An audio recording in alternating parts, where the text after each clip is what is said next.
This is an example of poor professional boundaries. Michael is a 30-year-old caregiver in a care facility. Marla is a 25-year-old woman with cerebral palsy and a cognitive disability. Unknown to Michael, Marla was assaulted several years ago by a former boyfriend. One day, Michael walks into the kitchen and sees Marla, crying softly over her breakfast.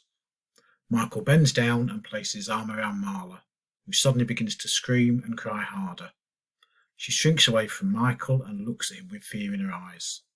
The manager of the care facility comes out of his office and wants to know what Michael has done to Marla.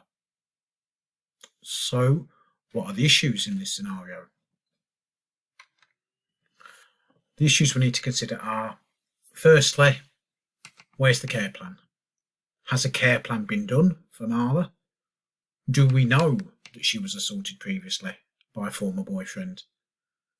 If it is in the care plan, why has Michael not read the care plan? Why has Michael not had an introduction to Marla in terms of the person she is and any potential triggers she could have?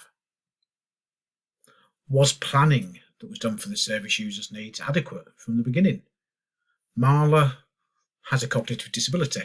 We don't know how severe that is, but it's possible the information gathered was not got from Marla. It might have been got from another family member.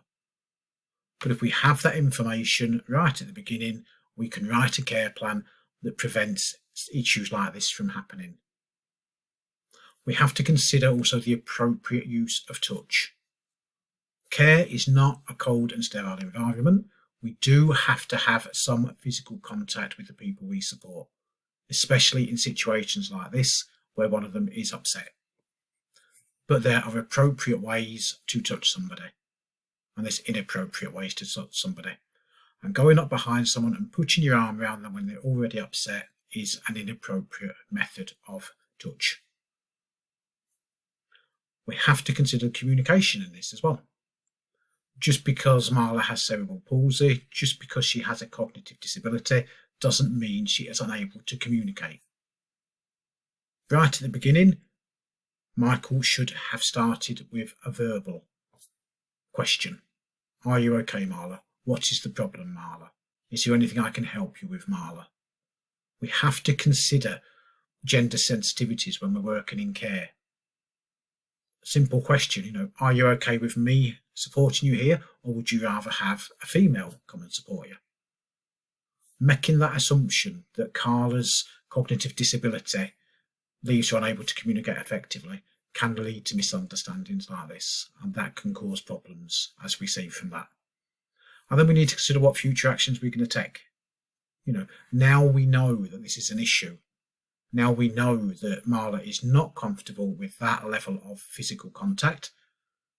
Now that we know that she's not comfortable perhaps with physical contact from males at all, we need to consider rewriting that care plan.